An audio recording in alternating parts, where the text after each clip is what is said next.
দর্শক স্বাগত জানাচ্ছি এটি নিউজের বিশেষ সাক্ষাৎকারে।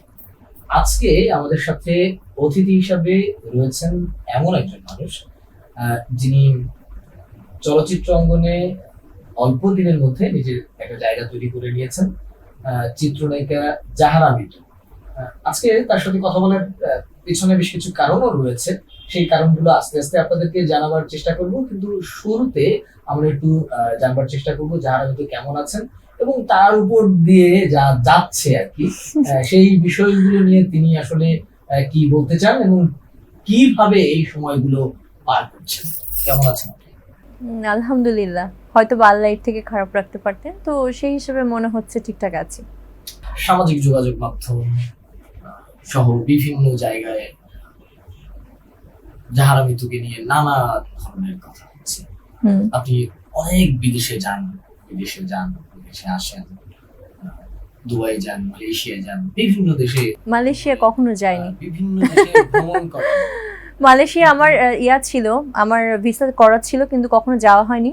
ভিসাটা ছিল হচ্ছে আমি মিস কসমোপলিটান বাংলাদেশ হয়েছিলাম, সেই প্রতিযোগিতায় যাওয়ার জন্য। আমার বাবা তখন অতিরিক্ত অসুস্থ হয়ে যান, যার জন্য আমার যাওয়া হয়নি। ভিসাটাতেও আমার আর কাজে করা, মানে ওই ভিসা যখন অ্যাপ্লাই করেছি সেটাও মিস কসমোপলিটান বাংলাদেশের পেপার দিয়েই আমি অ্যাপ্লাই করেছিলাম। সেটা তখন নিউজও হয়েছিল। একটু আগে আপনি আপনার পাসপোর্ট দেখাচ্ছেন, আসলে এই দেখেন পাসপোর্ট। হ্যাঁ, যেহেতু এত কথা যে আমি নাকি অনেক দেশ বিদেশ দেখাবো বলতে আপনাকেই দেখাতে পারি, বাট মানে জাস্ট দেখানো যে আমরা পাসপোর্ট নিয়েই কথা বলছিলাম। কারণ কি, আমি যখন আপনার সাথে, আপনি যেহেতু অনেকবার আমাকে অনেক চেষ্টা করেছেন কথা বলানোর, আমি প্রথম দিকে ভেবেছিলাম চুপচাপই থাকি, যেহেতু আইনের আশ্রয় নিয়েছি এ বিষয়ে কথা না বলি। কিন্তু তারপরে মনে হলো যে এটিএন নিউজ যেহেতু অনেক বড় একটি মাধ্যম এবং কোনো প্রমাণ ছাড়া তো আপনারা আসলে কোনো কিছু করবেন না, সো প্রমাণ হিসেবেই কিন্তু সব কিছু দেখানোই হয়েছে। সো যেটা বলছিল যে আমি অনেক দেশ ঘুরে বেড়াই, বিভিন্ন নিউজে এসছে। আমার 2019-এ আমি হচ্ছে সিনেমাতে এসেছি, এবং সিনেমাতে আসার পরে দুটি দেশ ছাড়া আমার আর কোনো দেশের ভিসা আসলে আমার পাসপোর্টে নেই। এবং তার মধ্যে একটি হচ্ছে ইন্ডিয়াতে যেতে আপনার 5 থেকে 10,000 টাকা পকেটে থাকলেও অনেকে দূর দেয়।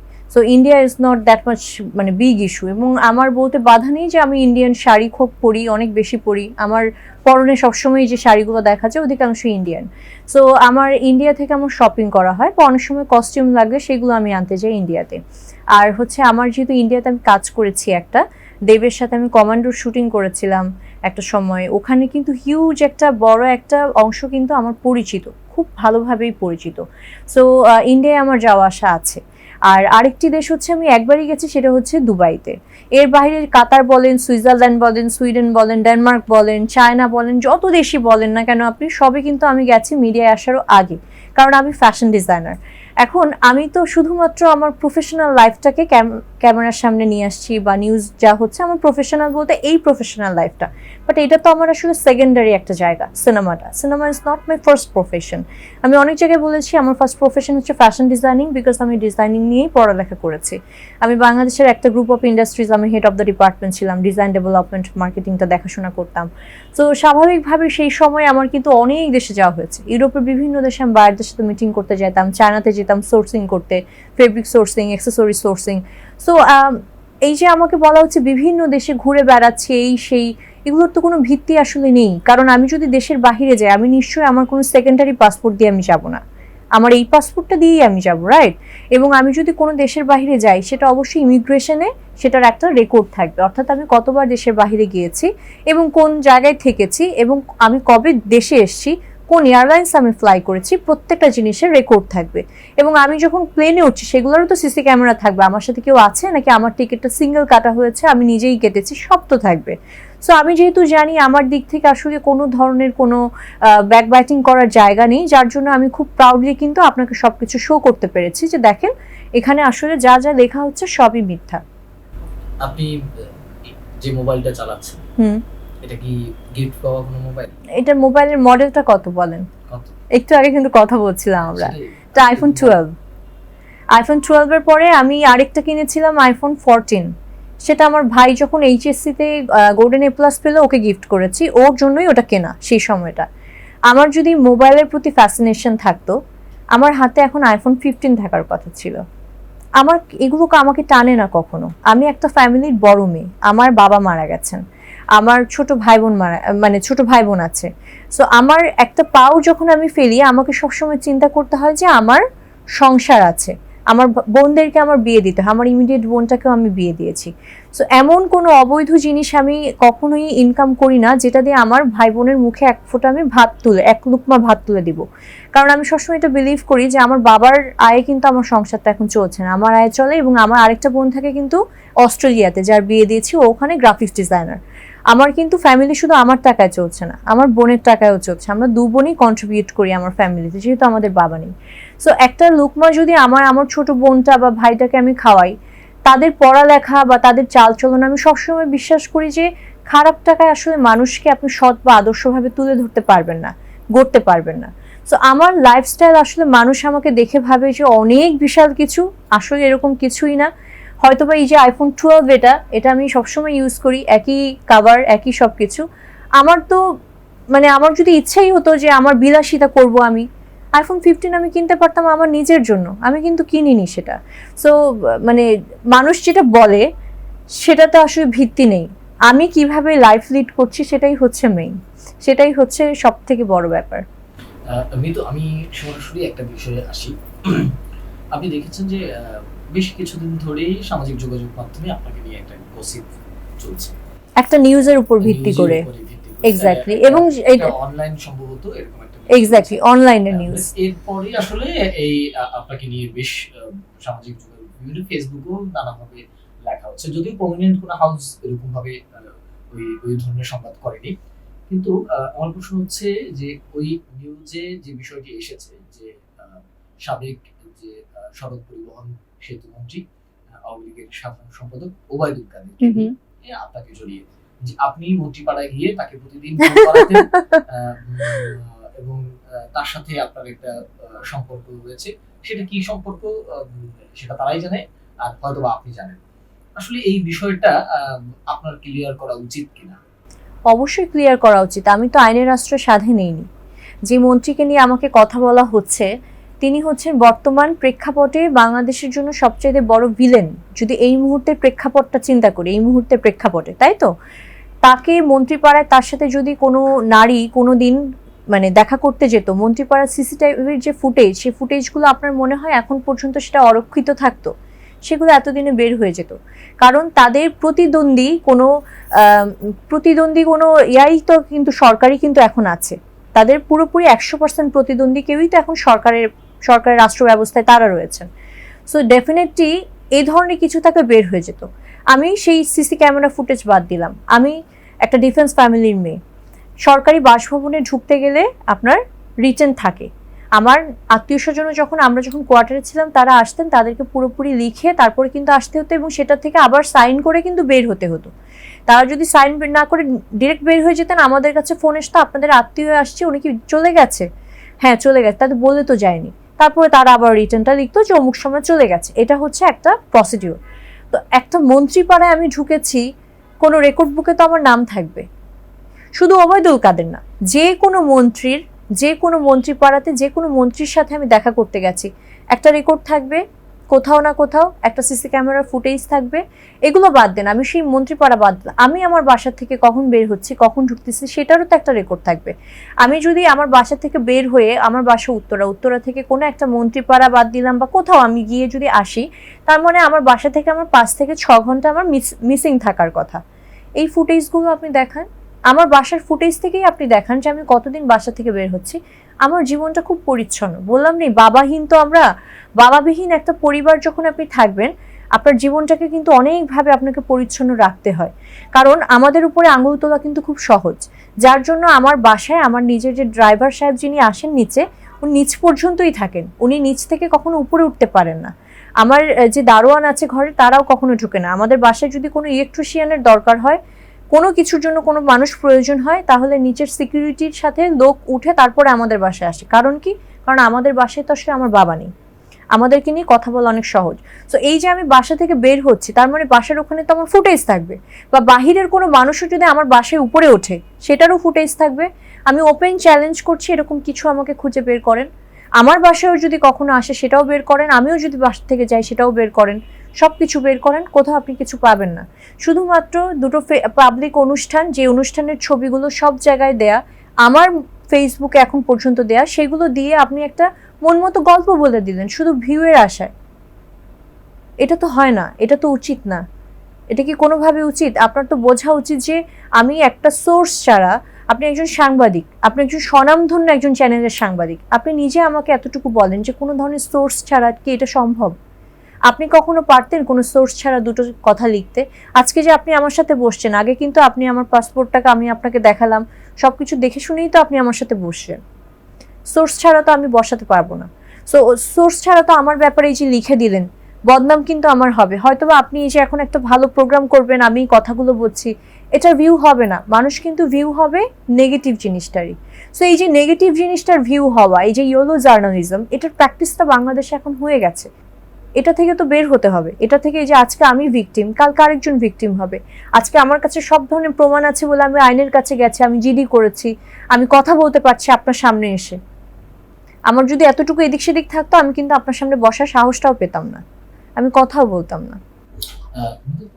একটা বিষয় যদি একটু ক্লিয়ার করতেন, সেটা হচ্ছে পাবলিক প্লেসে ওবায়দুল কাদের সাথে আপনাকে দেখা গেছে, নেটিজেনরা বলছে বারবার দেখা গেছে, আমরা দেখছি যে আপনি একটা সিনেমার মুহূর্তে ছিলেন এবং আরেকটা হচ্ছে বইমেলায়, এবং সব জায়গায় সাংবাদিকরা উপস্থিত ছিল। এবং বইমেলায় আপনার একটা বইয়ের মোড়ক উন্মোচনে ছিলেন। ওই মোড়ক অনুষ্ঠানে যতদূর মনে পড়ে যে আমিও ছিলাম আর কি।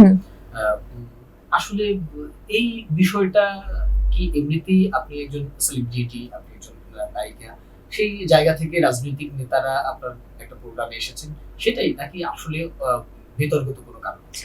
না, ভিতর কোনো কারণ নেই। কেন আমি বলি, আপনি তো ছিলেন, আপনার নিশ্চয়ই মনে আছে, সেই আমার ওই প্রোগ্রামে 10 মিনিটের জন্য উনি এসেছিলেন, 10 মিনিটের থেকে 1 মিনিটও বেশি না, আপনি নিজেই ছিলেন।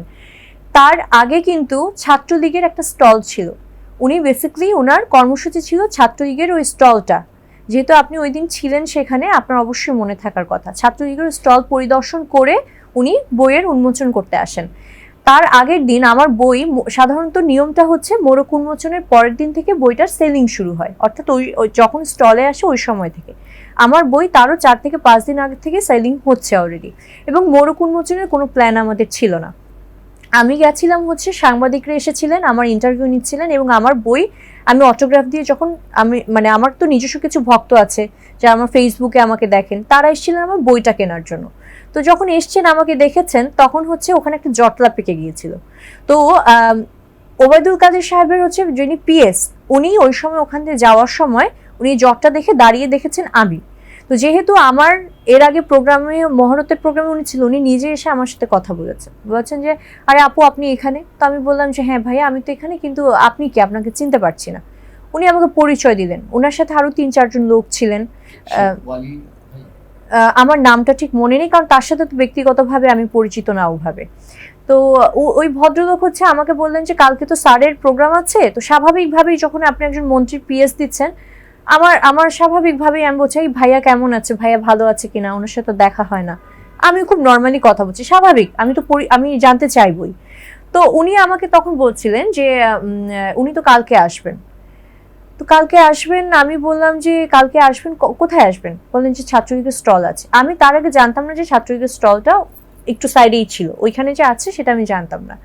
আমি এর আগে অনেকবার বই মেলাতে গেছি, কিন্তু মানে কোনো লিগের স্টল বা কোনো আমি কখনো উপরে স্টল দেখি না। আমি র্যান্ডম ঘোরাঘুরি করে বই দেখি, মানে এটা আমার স্বভাব অনেক আগে থেকে, আমার স্টুডেন্ট লাইফ থেকে। তো আমিও তাকে বললাম যে আচ্ছা ঠিক আছে ভাইয়া, কি তাহলে, আমার পাশে আমার প্রকাশক ছিলেন, তো বলছে মিতু বইয়ের উন্মোচনটা তো হয়নি, আপনি স্যার কি করবে কিনা? তা আমিও ওনাকে বললাম যে ভাইয়া কি আমার বইয়ের উন্মোচনটা করবেন? তো উনি বললেন যে আমি একটু স্যারকে আমি তাকে ধরাই দিই, আপনি একটু কথা বলেন। তো উনিও ফোন দিলেন, ভাইয়ার সাথে সাথেই ফোনটা ধরেছেন কাদের ভাই, হয়তো উনি তখন সন্ধ্যার মতো, মানে বিকালের পরপর সন্ধ্যা। তো আমি বললাম যে ভাইয়া আপনি যেহেতু কালকে আসবেনই, আমার তো কালকে আসার কোনো প্ল্যান ছিল না, কারণ আমি অলরেডি একদিন আছি, নিশ্চয় পর 2 দিন তো আর যাই না আমরা।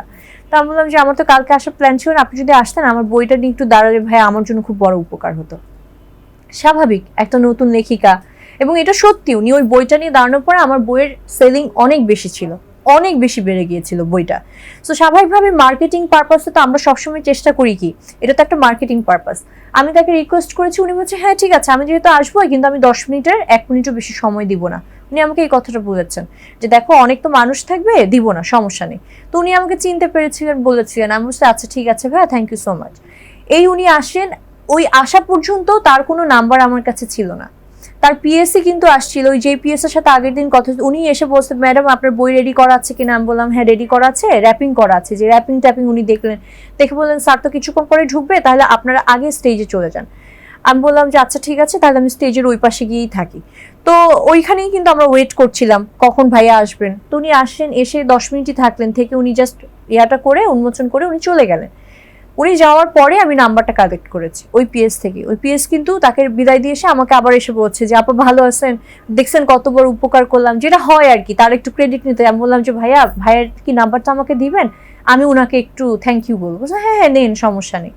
আমি ওই প্রথম ওনার নাম্বারটা নিলাম, নিয়ে আমি তাকে থ্যাংক ইউ একটা এসএমএস দিয়েছি। এটা খুবই স্বাভাবিক ব্যাপার। আপনি যদি আমার একটা বড় প্রোগ্রামে আপনাকে আমি অতিথি হিসেবে ডাকি, আপনি আসেন, আমাকে অনার করেন, আমি স্বাভাবিকভাবেই কিন্তু আপনাকে তখন থ্যাংক ইউটা দিব। এই হচ্ছে পুরো ঘটনা। কিন্তু এই যে এই ছবিগুলো, এমন কিছু ছবি না যে ছবিগুলো আমি হাইড করে রেখেছি, এমন ছবি না যে ছবিগুলো পাবলিক কোথাও নেই। জাস্ট আমার ফেসবুক থেকেই আপনি ছবিগুলো নিয়ে একটা মন গড়া গল্প করে দিলেন যে মন্ত্রীপাড়ায় গিয়ে ঘুম পাড়িয়ে দিয়ে আসতো।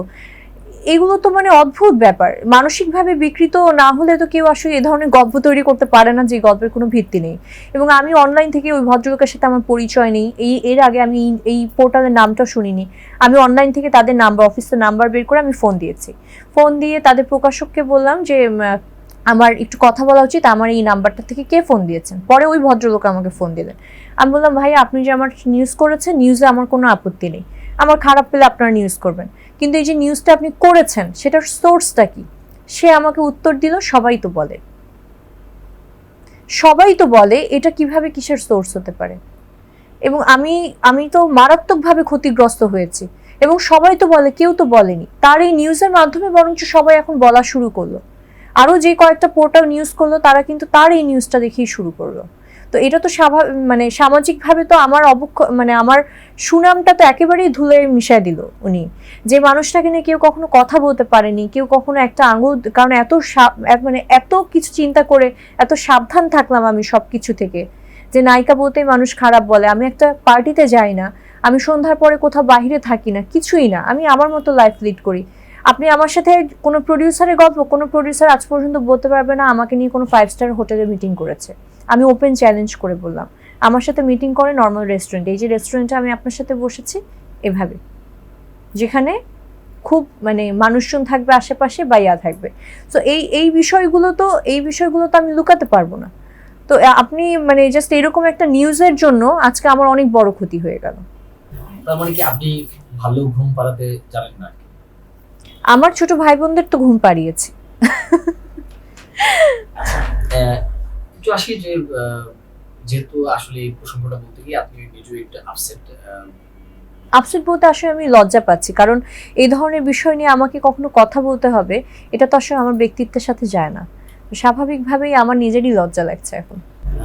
আপনাকে নিয়ে দুজন ক্রিকেটারের মারামারি, ভয়ঙ্কর অবস্থা। কেন আসলে একটা মানুষ কজনের সাথে প্রেম করতে পারে আপনি আমাকে বলেন? অনেক চাইলে অনেক, মানুষের মন তো অনেক বড় আর কি। আপনি করেন অনেক। আচ্ছা, বিং অনেস্ট, আমি গত 3 বছর বেশি হবে, আমার ব্রেকআপ হয়েছিল ফেব্রুয়ারিতে, তো 3.5 বছর, অলমোস্ট 3.5 বছর আমি কোনো সম্পর্কে জড়াইনি।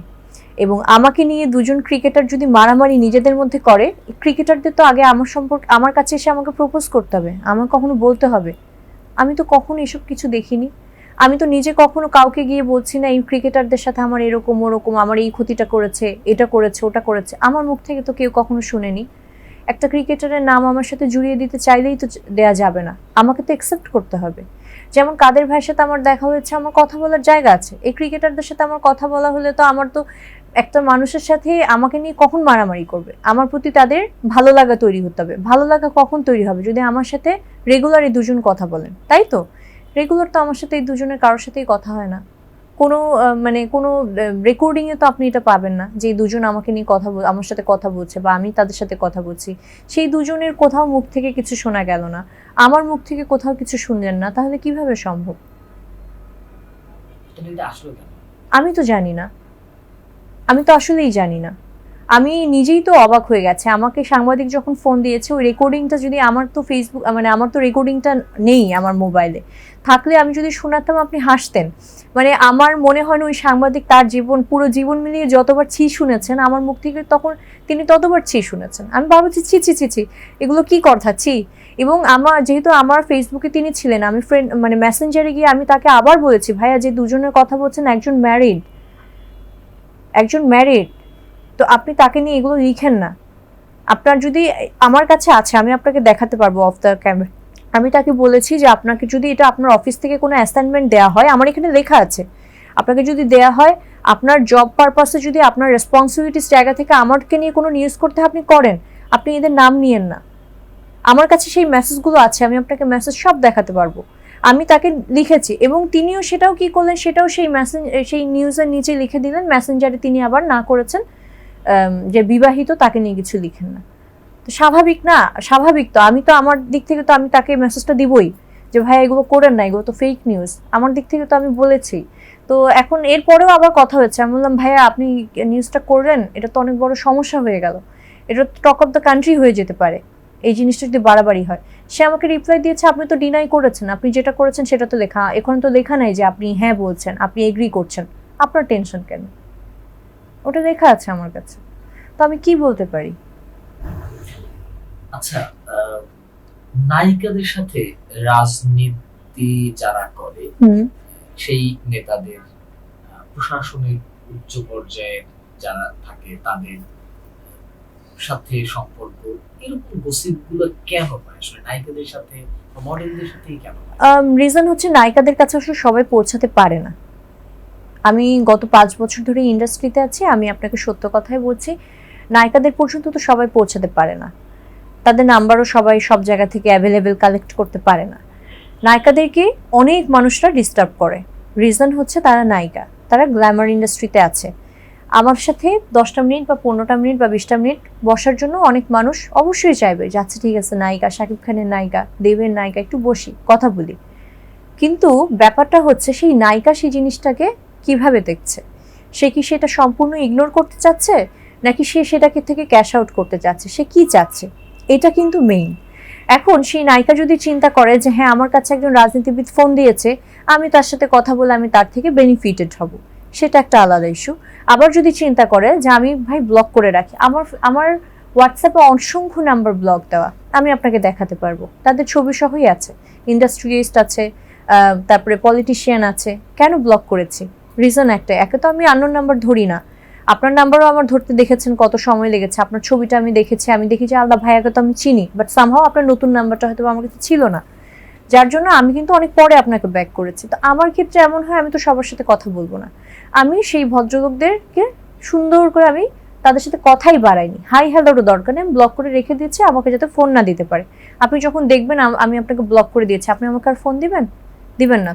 তো আমি তো এরকম করেছি। তো নায়িকারা বেসিক্যালি আসলে কারোর কাছে যায় না, এটা বাস্তব সত্য, সবাই নায়িকাদের কাছে আসে, কিন্তু সেই নায়িকা কোন জায়গায় আসলে তার পাটা ভেজাবে, সে পচা শামুকে পা কাটবে কিনা বা সেখান থেকে সেফ থাকবে কিনা, এটা একান্তই তার ব্যক্তিগত ব্যাপার, সেটা ডিসিশন নিতে পারে। জুলাই বিপ্লব, ছাত্র জনতার একটা অভ্যুত্থানে সরকার পরিবর্তন হয়েছে।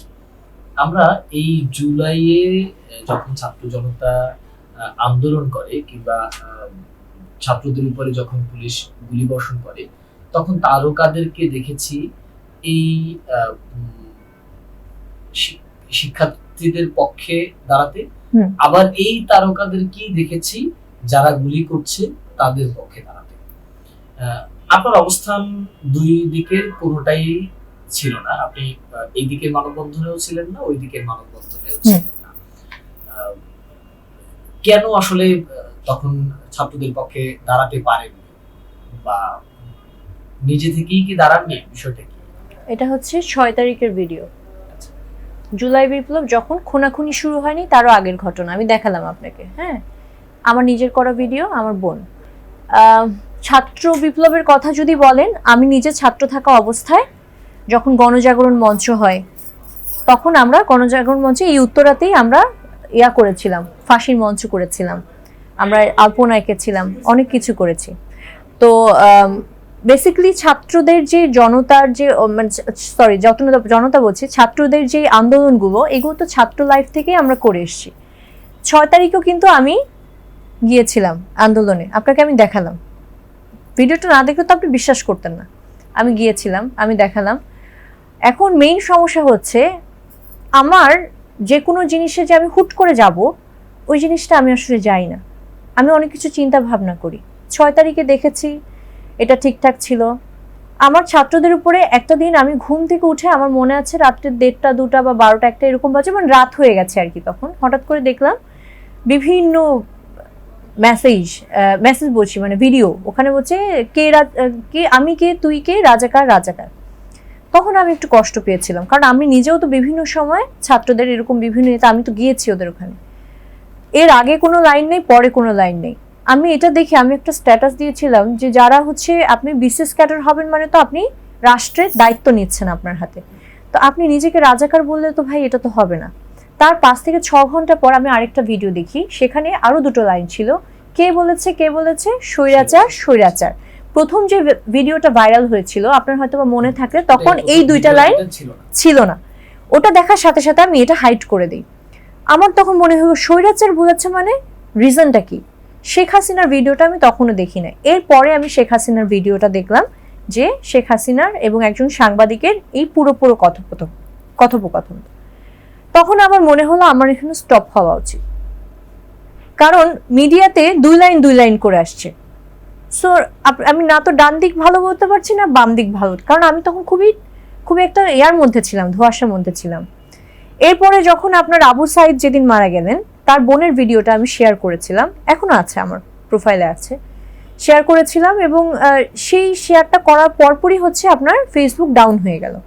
এরপরে কিন্তু আর কোথাও কিছু দেওয়ার সুযোগটা আমি পেলাম না, লেখালেখি করব। এরপর আরো একটা স্ট্যাটাস মনে হয় আমি দিয়েছিলাম ছাত্রদের পক্ষে, কিন্তু আমি লেখালেখি করার সুযোগটা পাচ্ছিলাম না, কারণ ফেসবুক ডাউন। আর একটা জিনিস যেটা অনেকেই এসে ভাবছে যে আমাকে হয়তো বা আওয়ামী লীগ থেকে কোনো প্রেশার দিয়েছে। না, আমাকে আওয়ামী লীগ থেকে কখনোই কোনো প্রেশার দেওয়া হয়নি যে এগুলো ডিলিট করো, এগুলো মুছে ফেলো। আমি এই ধরনের কোনো গ্রুপেও কখনো ঢুকিনি যে এদের এটা করো সেটা করো, আমি কখনোই কিছু ছিলাম না, কারণ আমি নিজেই আসলে হতভম্ব ছিলাম যে হচ্ছেটা কি। যখন এই গ্রুপের কথা বললেন, তখন একটু বলি যে আপনি নিশ্চয়ই দেখেছেন আলো আসবেই নামে একটি গ্রুপ, সামাজিক মাধ্যমের একটি গ্রুপ। শিল্পীদেরকে মানুষ কিভাবে আসলে আইডল ভাবে, ডেফিনেটলি শিল্পীদেরকে উচ্চ একটা জায়গায় রাখে মানুষ। সেই শিল্পীরা যখন বলে যে ছাত্রদের উপরে গরম পানি ঢেলে দাও, তাহলে আসলে এই যে শিল্পীদের উপরে মানুষের যে সম্মান, মানুষের যে শ্রদ্ধা, সেটা আসলে থাকার কোনো প্রশ্নই ওঠে না। হ্যাঁ, আসলে থাকার কোনো প্রশ্ন ওঠে না।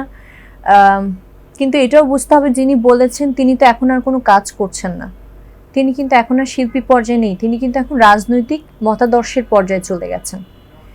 হ্যাঁ, এটা আপনাকে বুঝতে হবে। আমার প্রজন্মের শিল্পীরাও কিন্তু আছেন, কিন্তু আমার যতটুকু সব থেকে বেশি কথা হয়েছে অনুনাদির একটা কথা হয়েছে, যে গরম যে জল ঢেলে দেন। আমি খুব নিউট্রালি, আমি বললাম না আমি অনেক কিছু নিউট্রালি চিন্তা করি, আমি খুব নিউট্রালি চিন্তা করে দেখলাম উনি তো টোটালি একটা রাজনৈতিক ফিগার এখন, কারণ উনি প্রকাশ্যে সব ধরনের রাজনৈতিক সভায় যাচ্ছেন, সমাবেশে যাচ্ছেন, উনি কিন্তু একটা পলিটিক্যাল ফিগার। উনি শুধুমাত্র একজন শিল্পী কিন্তু নন। আমি যেই মুহূর্তে ঘোষণা করব যে আমি এই দলের সাথেই আছি, আমি এদের সাথেই যাচ্ছি, তখন কিন্তু আমার আইডেন্টিটি শুধুমাত্র একজন মানে নায়িকা হিসেবে থাকবে না। যেমন আমি তো ফ্যাশন ডিজাইনার, আমি লেখিকা, আমি আবার হচ্ছে চলচ্চিত্রে কাজ করছি, শিল্পী, 3টা কাজ আমার। আমি যখন পলিটিক্সে নাম লাগাবো তখন কিন্তু পলিটিশিয়ানটাও আমার নামের সাথে যুক্ত হয়ে যাবে, তার সাথেও আছে। তিনি হয়তো বা পলিটিশিয়ানের ওই চিন্তা ভাবনা থেকে টোটালি প্রতিপক্ষই ভেবেছেন। এখানে ছাত্রকে নিরপেক্ষ জনতাকে, এগুলো হয়তো বা তার মস্তিষ্কে আসেইনি। তখন হয়তোবা তিনি শুধুমাত্র রাজনৈতিক বিবেচনাটাই চিন্তা করেছেন। তবে এই ধরনের, আমার মনে হয় যে এই ধরনের কথাগুলো, এই পুরো আন্দোলন আপনি বাদ দেন, সব কিছু বাদ দেন। আমার যে সব থেকে চরম শত্রু, যে মানুষটার জন্য আজকে আমাকে এত বাজে বিষয় নিয়ে কথা বলতে হচ্ছে, আমাকে এত কিছু করছে, আমি তো কখনো বলতে পারবো না ওই সাংবাদিকের গায়েও আপনি গরম জল ঢেলে দেন। সত্যি তো, এটা তো মনুষ্যত্বের প্রশ্ন। আমার জীবনের সব থেকে বড় ক্ষতিটা ওই ভদ্রলোক করেছেন, কিন্তু আমি তাকেও কিন্তু বলতে পারবো না তার গায়ে আপনি জলটা ঢেলে দেন। তো স্বাভাবিকভাবেই আসলে এটা, উনি কোন সেন্টিমেন্টে কি বলেছেন আমি জানি না, বাট এটা আসলে মানসিকতার পরিচয়। কোনো মানুষ আসলে কোনো মানুষের উপরে, আপনি এখানে দল বাদ দেন, আপনি ছাত্র বাদ দেন, আপনি আপাময় জনতা বাদ দেন, নর্মাল একটা মানুষ বাদ দেন, আপনি আপনার শত্রুর গায়েও তো আপনি গরম পানি দেওয়ার কথা আপনি বলতে পারেন না। পারেন কি? হয় না তো। তো স্বাভাবিকভাবেই আমরা তো ছোট হয়েছি। আর মানে একজন, মানে সেই সময়কার অরুণা বিশ্বাস, সেই সময়কার নাম, যেই সময়কার শিল্পীদেরকে মানুষরা ভালোবাসে, এখনো ভালোবাসে, তাদেরকে আইডল মনে করে। আমাদের এই প্রজন্মকে অনেকভাবে বিতর্কিত করা যায়, তাদের প্রজন্মকে কিন্তু বিতর্কিত করা যায় না। তারা কিন্তু ওয়েল অ্যাকসেপ্টেড ছিলেন। সো স্বাভাবিকভাবেই মানুষ কিন্তু ধাক্কা খেয়েছে এবং কষ্ট পেয়েছে তার এই কথা শুনে। যারা কিন্তু এবারে জুলাই আন্দোলনে যেভাবে আসলে শিক্ষার্থীরা মারা গিয়েছে, আপনি তাদের জন্য কিছু করতে পেরেছেন কিনা আমি জানি না, বা আপনি রাস্তায় তাদের জন্য নামতে পারেননি, এই জন্য কি এখন আক্ষেপ হয় যে আরে কেন নামতে পারলাম না বা কেন নামলাম না? না, আমার আক্ষেপ হয় না এই জন্যই, কারণ হচ্ছে যে আমার উপরে আসলে অনেক বেশি দায়িত্ব। আমি বললাম না, আমার একটা পা ফেলতে হয় অনেক কিছু চিন্তা করে। আমার বাসার সামনে 10 নম্বর সেক্টরে আমি থাকি, উত্তরাতে। আমার বাসার সামনে 4 জন গুলিবিদ্ধ হয়ে মারা গেছেন আমার বাসার সামনে। এবং আমার বাসার 7 থেকে 8টা রোড সামনে একজন হচ্ছে আপনার মানে বারান্দায় একটা মেয়ে, মাইলস্টোন স্কুলে পড়ে, বারান্দা থেকে মেয়েটা হচ্ছে নিচে দেখছিল, সে গুলিবিদ্ধ হয়ে মারা গেছে। স্বাভাবিকভাবেই আমি যখন বাইরে বের হতে চেয়েছি, আমার উপরে পুরোপুরি নিষেধাজ্ঞা ছিল, কারণ আমি যদি মারা যাই, আমার বোন যেটা থাকে অস্ট্রেলিয়ায়, ও আর আমি দুজন সমানভাবে আমার ফ্যামিলিটা দেখি। ও না থাকলে তখন ফ্যামিলিটা দেখার আসলে তেমন কোনো ছিল না। এটা হচ্ছে আমার নিজের ব্যর্থতা, কারণ আমাকে অনেক কিছু চিন্তা করতে হয়।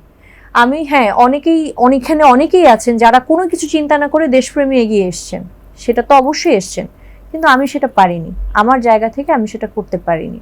হয়তোবা আমার যে ছোট 3টা ভাই বোন আছে, তারা যদি স্ট্যাবলিশড হয়ে যেত, আমাকে হয়তোবা আমার এই জিনিসগুলো চিন্তা করতে হতো না, বা আমার মাও হয়তোবা তখন আর আটকে রাখতেন না। কিন্তু আমাকে আটকে রাখা হয়েছে, আমি আটকে থেকেছি আমার ফ্যামিলির জন্য। কোনো দলীয় প্রেশার না, কোনো কিছু না, কোনো জায়গা থেকে কোনো কিছু না। তবে এটা সত্যি যে প্রতিটা মুহূর্তই কিন্তু আমরা দেখেছি, প্রত্যেকটা জিনিস দেখেছি, প্রত্যেকটা জিনিস নিয়েই আহাজারি করেছি, কিন্তু করে কি লাভ? আসলে তো কোনো লাভ নেই। আমি যেটা করতে পারিনি সেটা তো আমি বলবো না যে হ্যাঁ আমি গিয়েছি কিন্তু আমি আপনাকে দেখাইনি। আমি গিয়েছি কখন? গোলাগুলি হওয়ার আগ পর্যন্ত। আমি আপনাকে ভিডিও দেখালাম একদিনের, আমি 4 থেকে 5 দিন গেছি শাহবাগে। ওখানে পিজি হসপিটালে হচ্ছে আমার খুব ক্লোজ একজন ফ্রেন্ড থাকেন, বেস্ট ফ্রেন্ড, ও ওখানকার ডক্টর। আমি সেখানে গিয়েছি, ওর সাথে ওখানে বসে কথাও বলেছি এগুলো নিয়ে, যে এগুলো কেন হচ্ছে, কিসের জন্য হচ্ছে, এখনই তো স্টপ করা উচিত। স্টুডেন্টরা যা চায় সেটাই তো দেওয়া উচিত, বিকজ বাংলাদেশে আসলে আজ পর্যন্ত ছাত্র জনতা চেয়েছে, কিন্তু সেটার বিপক্ষে গিয়ে আজ পর্যন্ত কিছু হয়নি, কখনোই হয়নি। ইতিহাস হয়নি, ইতিহাসে কখনোই এটার বিরুদ্ধে কিছু হয়নি। আমরা যারা ইতিহাস নিয়ে পড়ালেখা করি তারা জানি, খুব ভালো মতোই জানি। তো স্বাভাবিকভাবে এগুলো নিয়ে আমরা আলোচনা করেছি, কথা বলেছি, কিন্তু একদম যে মাঠে গিয়ে যে আমি আমার প্রাণ দিয়ে দিব, সে সাহসটা আমার কখনোই ছিলও না, আর এখনো নেই। হয়তোবা যদি ভবিষ্যতে কখনো প্রয়োজন হয় হবে, যদি তখন আবার আমার ভাই বোনরা নিজেরা পায়ে দাঁড়াতে পারে, কারণ আমাকে অনেক কিছু চিন্তা করতে হয়। একটু ভিন্ন প্রসঙ্গে আসি। আপনি সিনেমা করেছেন, এর মধ্যে 2টা সিনেমা সম্ভবত আপনার মুক্তি পেয়েছে। শাকিব খানের সাথে আপনার আগুন সিনেমার শুটিং হয়েছে আংশিক, কিন্তু সেই সিনেমাটা এখন পর্যন্ত আলোর মুখ দেখছে না। তো যে দুটো সিনেমা করেছেন সেগুলো ব্যবসা সফল হয়েছে না ফ্লপ হয়েছে সেই প্রসঙ্গে আমি যাব না।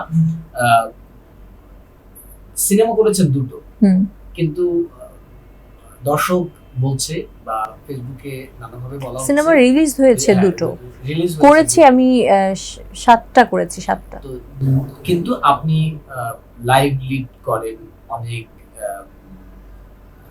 আইসি জীবন যদি রাজ রানীর মতো আর কি এরকম যদি বলি, কিন্তু কিভাবে করেন? আচ্ছা। আসলে মানুষ কাছের মানুষ তো দূর থেকে অনেক কিছু দেখে। আচ্ছা, আপনি আমাকে একটা কথা বলেন, আমি যে আপনার সাথে এখানে বসছি, আমার কোনো অ্যাসিস্ট্যান্ট আছে সাথে? আমার কোনো মেকআপ আর্টিস্ট আছে সাথে? তাহলে আয়ুষী জীবনটা কোথা থেকে হলো? আপনি এখন অন্য কোনো নায়িকা নিয়ে বসে তার সাথে কতজন মানুষ থাকতো? আমার মতো সহজ সরল জীবন আর কেউ যাপন করে না। তবে এটা সত্যি, আমার আল্লাহ আমাকে একটা খুব সুন্দর গুণ দিয়েছেন। আমাকে যদি আপনি 100 টাকার একটা টি শার্ট এনে দেন, আমি এমনভাবে সেটা পরে বের হব, আপনি সেটাকে ব্র্যান্ডেড বলতে বাধ্য। সেটা হতে পারে আমার মেকআপ দিয়ে আমার গ্ল্যামারটা বাড়িয়ে দেওয়া হোক, বা আমার ফিজিক্সের যে ব্যাপারটা হোক, বিকজ আমি অনেক বেশি লম্বা, আমার হাইট তো অনেক এভারেজ বাঙালি মেয়েদের তুলনায় আমার হাইট ভালো। আমি প্রতিদিন 1 ঘন্টা করে হাঁটি আমার ফিগার মেনটেন করার জন্য। এটা শুধু নায়িকা যে সেই জন্য না, আমি আগে থেকেই সেটা করি। সো সব কিছু মিলিয়ে আসলে আমি প্রেজেন্টেবল একটা মেয়ে, আমি প্রেজেন্ট করতে পারি, এবং আমি যখন কথা বলি আমার কথা শুনলে আপনার মনে হবে না যে আমি কোনো বস্তি থেকে উঠে আসা মেয়ে, বা আমি কোনো খারাপ ফ্যামিলি থেকে উঠে আসা মেয়ে। কারণ মানুষের কথা, মানুষের শব্দ, এগুলো কিন্তু অনেক কিছু ডিপেন্ড করে এগুলোর উপরে, তাই তো? আপনার কথা শুনিয়ে কিন্তু আমি বলতে পারবো যে আপনি রাত্রে গিয়ে কোথায় ঘুমান, এটা বোঝা যায়। বা আপনি কোন ধরনের পরিবার থেকে আসছেন। আজকে যদি আমি তো একেবারে, আমি একটা ডিফেন্স ফ্যামিলির মেয়ে, আমি একেবারে বস্তি থেকে উঠে আসা একটা মেয়ে না।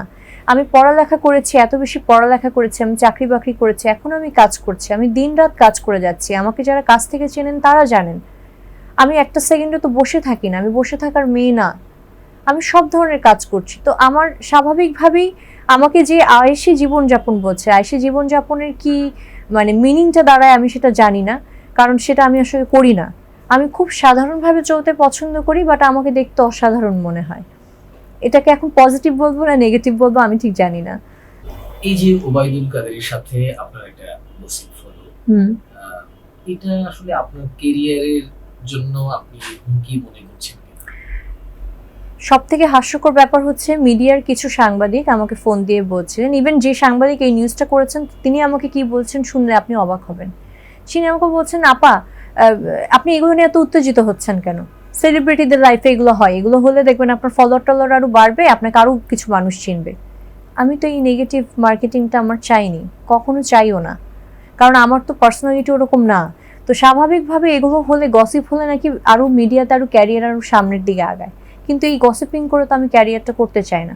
আমি অবাক হয়েছি, গত কয়েকদিনে আমাকে বেশ কিছু বিউটি পার্লার, তার বিভিন্ন যারা বিভিন্ন নায়িকাদের সাজায় পেমেন্ট করে, এরা আমাকে নক করছে, আপু আপনাকে নিয়ে একটা শ্যুট করতে চাই। আমি তো জানি কেন শ্যুট করতে, এখন আমি ভাইরাল বলে আমাকে নিয়ে শ্যুটটা করতে চাই, কিন্তু আমি তো ভাইরাল প্রোডাক্ট হতে চাই না। আমি বলেছি, আপু আমি এখন কোনো শ্যুট করব না, আপনার সাথে আমি বসছি আজকে প্রায় 7-8 দিন পরে। আমি বলছি আমি এই মুহূর্তে কোনো ভাইরাল কন্টেন্ট, যেহেতু ভাইরাল টপিকের মধ্যেই আমি যাব না, কারণ এটা আমি না, আমি এই ভাইরাল মানুষটা না, তো আমি কেন এটার ফায়দাটা নিব? আমি কিন্তু কোনো শ্যুটও করছি না, কিছুই না। So ultimately at the end কিন্তু কাজ বেড়ে যাচ্ছে, কাজের প্রপোজাল বেশি আসছে, কিন্তু আমি সেটা অ্যাকসেপ্ট করছি না।